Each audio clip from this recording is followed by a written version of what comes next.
Orang cakap elok-elok dia kutuk. Dia kata saya jilat kepala jadah. Kalau saya jilat TMJ pun apa masalah awak? Kalau saya jilat TMJ pun masalah awak?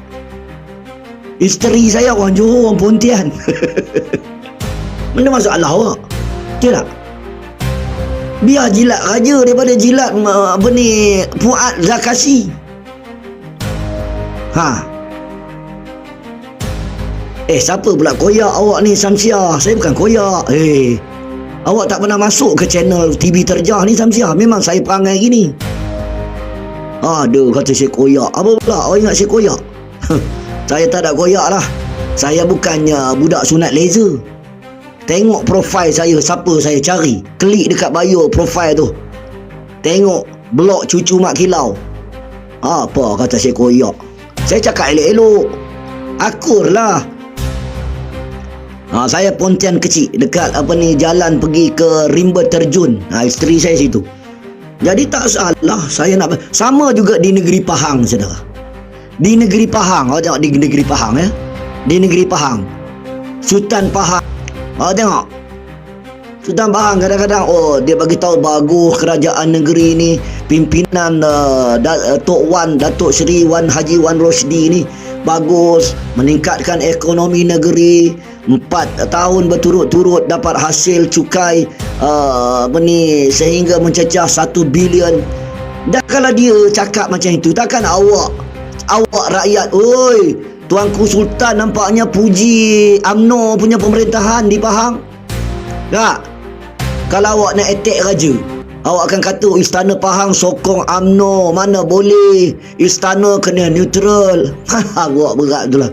Baginda sebagai tuanku, baginda mesti nak kerajaan negeri yang baik, yang bagus, yang boleh memastikan kebajikan rakyat itu dipertahankan. Nampak tak? Itu saya bagi tahu kat kamu. Sebab itu saya Sultan dia tengok, mestilah dia tak nak awak sebagai raja, awak tak nak ambil ke sebuah parti politik yang tak tahu hujung pangkal, tak tentu hala jadi kerajaan. Awak mesti nak yang terbaik, bau negeri awak boleh maju. Itu raja ini. Jadi berbalik kepada kes Fuad Zarkasi, saya merasakan beliau ni akan dituduh lah dengan dakwaan menghina 3R lah. Kerana tindakan dia ni jelas dia attacking raja. Orang, saya bagi tahu awak dalam berpolitik saudara, awak boleh attack orang politik. Awak nak kata apa kat orang politik, awak nak kata dekat kerajaan abah kau, awak nak kata dekat kerajaan atuk kau, awak nak kata dekat kerajaan Madanon, awak boleh kata apa? Sebab kita rakyat sesama rakyat. Faham tak lah saya ajar awak ni ilmu ni? Tapi bila berkait dengan raja, awak jangan attack istana.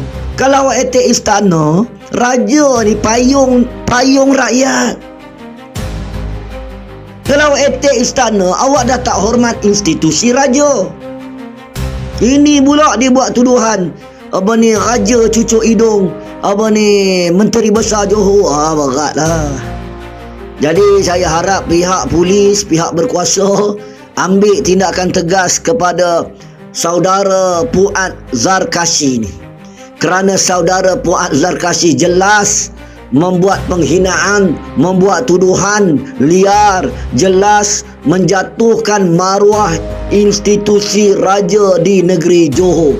Jadi bangsa Johor kena buat laporan polis banyak-banyak. Bangsa Johor bangkit, bangsa Johor bangkit. Jangan kerana politik kamu attack raja.